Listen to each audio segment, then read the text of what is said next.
मुंबईमधल्या दादर पूर्व इथल्या doctor Babasaheb Ambedkar VDD पुनर्विकास प्रकल्पामधल्या टॉवरमध्ये मागच्या अनेक दिवसांपासून पाणी टंचाई असल्याचं दिसतंय।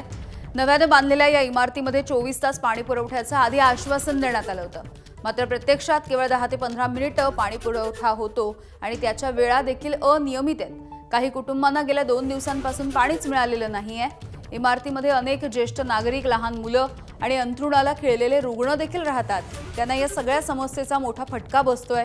त्यामुळे इथल्या रहिवाशांमध्ये नाराजीचं वातावरण आहे। इथल्या रहिवाशांच्या सोबत संवाद साधलाय आमचे प्रतिनिधी अजय माने यांनी।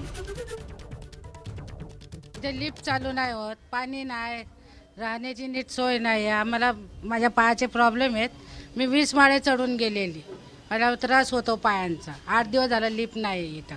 फ्लशला पाणी नाही, बेसिंग आम्हाला टोटली 24 तास पाण्याचं त्यांनी आम्हाला हे केलेलं होतं की तुम्हाला 24 तास पाणी आहे ना।